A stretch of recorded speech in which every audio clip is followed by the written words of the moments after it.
Ya, continuamos con el hueso temporal. Vamos a ver el hueso temporal en posición anatómica. Vamos a ver que se encuentra en la parte lateral, media e inferior de lo que es el cráneo. En este huesito vamos a estudiar tres estructuras. Dos que se ven por la cara exocraneal, que va a ser la parte de la escama del temporal y la parte mastoidea. Por la cara endocraneal vamos a ver una estructura que va a ser el peñasco o hueso timpánico. ¿Ya? Entonces, veamos en la parte exocraneal a la escama dividida en dos partes por esta apófisis, la apófisis cigomática. Esta apófisis cigomática vamos a ver que lo divide al huesito, a la escama, en dos porciones totalmente diferentes o desiguales. Una porción superior llamada escama y una porción inferior llamada base. La escama del temporal vamos a ver que presenta un surco vascular producida por la arteria temporal profunda posterior.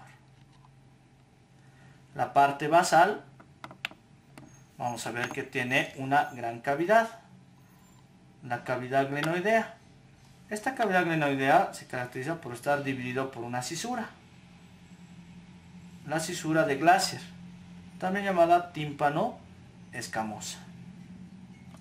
Recordemos que esta parte va a ser la parte del hueso timpanal embriológicamente. Entonces la divide en dos partes, una parte articular y una parte no articular. La parte articular vamos a ver que es una superficie cóncava y además convexa. La parte convexa va a ser el cóndilo del temporal. Veamos la apófisis cigomática.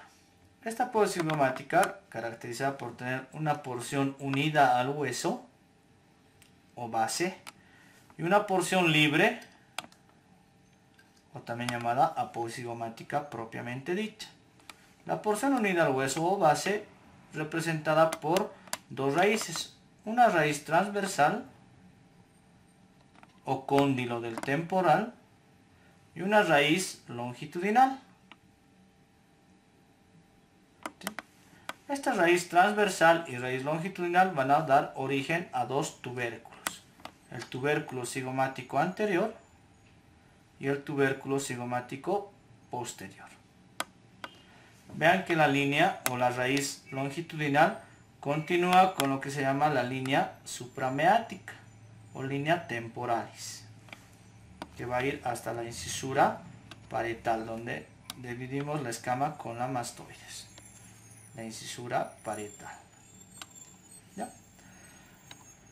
La porción libre presenta un borde superior, un borde inferior y un borde anterior articular.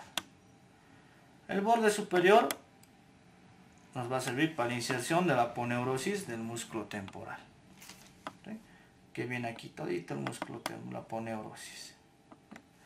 Un borde inferior que junto con el hueso malar van a formar el arco cigomático y van a dar inserción al músculo massétero, que va a ir hasta el ángulo de la mandíbula. Y un borde anterior articular justamente para el ángulo del hueso malar o cigomático. En la cara endocraneal vamos a ver, seguimos en la escama, vamos a ver un borde escamoso, se va a articular con el borde escamoso del parietal. Vamos a ver unos surcos vasculares producidos por la arteria meningia media, ¿sí? Y unas eminencias temporales o mamilares producidas por el lóbulo temporal del cerebro. Entonces nos vamos a la segunda porción o mastoidea, ¿sí? Que presenta cerca a su borde posterior un orificio, el orificio mastoideo, un vértice anterior que va a ser la apófisis mastoides. ¿Sí? Si vemos por la parte inferior la mastoides, vamos a ver que aquí existe una ranura. la cual vamos a poder observar mejor si damos la vuelta al huesito. La ranura del digástrico. Ahí se va a insertar el vientre posterior del digástrico.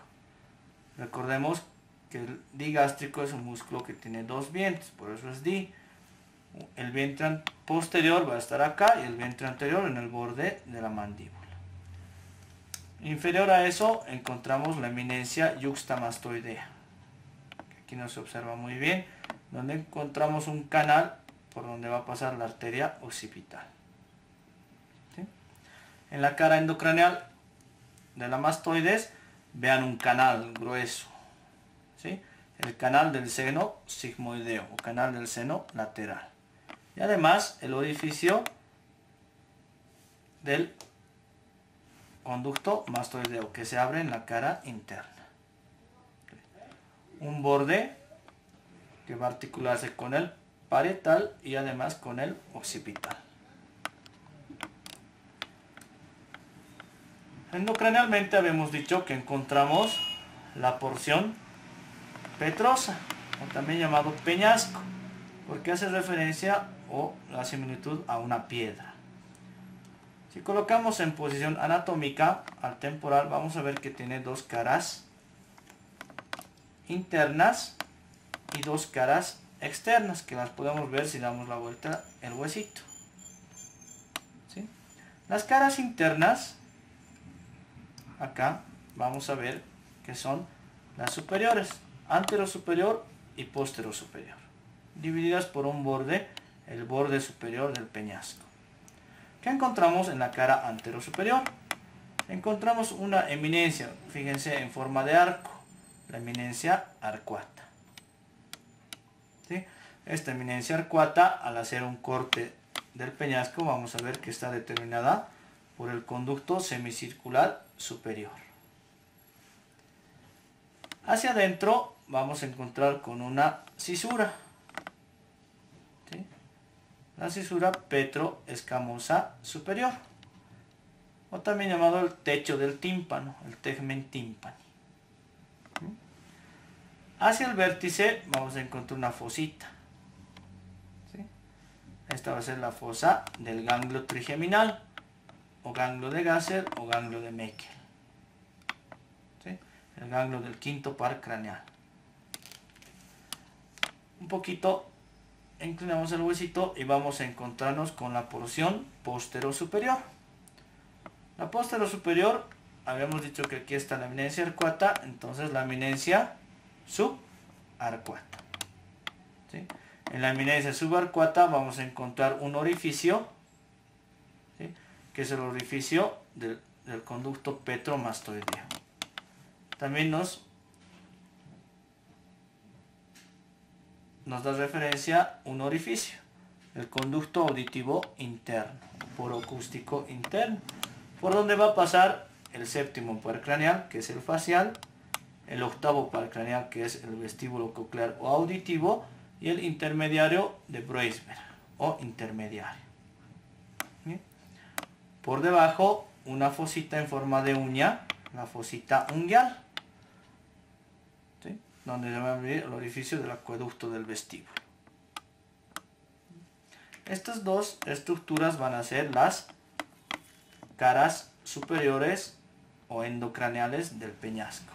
Damos la vuelta al huesito y vamos a encontrarnos con sus caras inferiores, o también llamadas exocraneales, que va a ser representada por lo que es el hueso timpanal.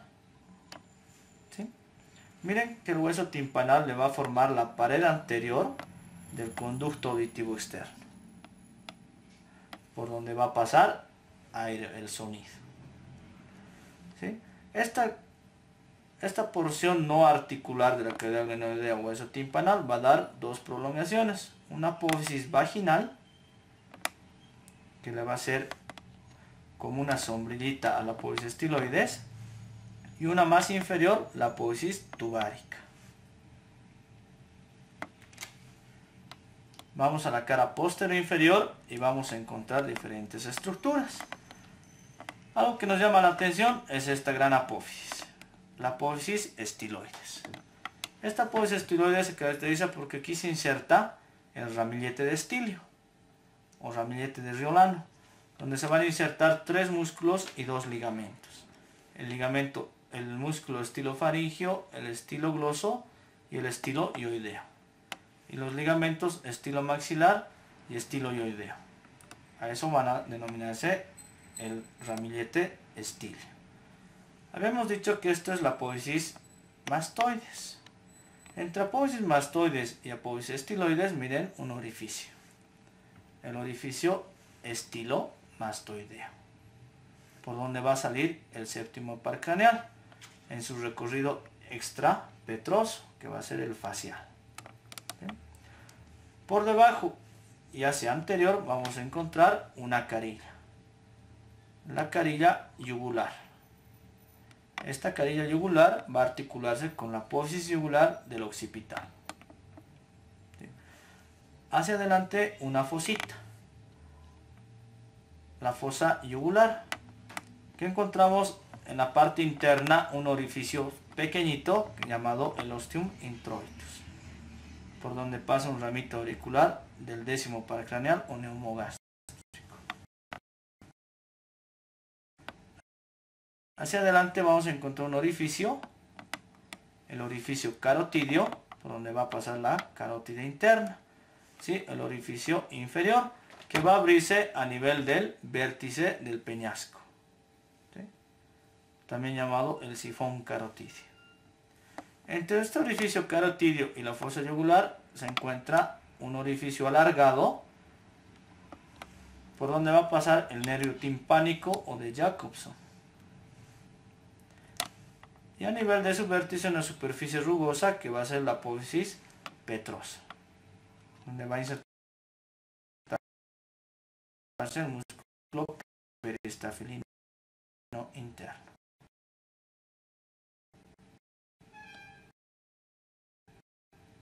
¿Sí? Ambos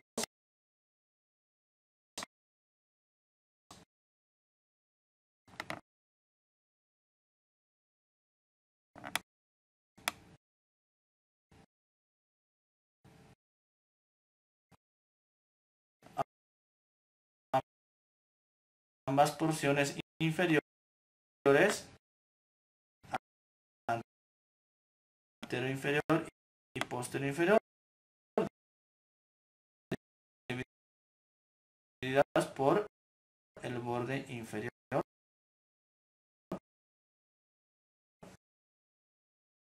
del peñasco.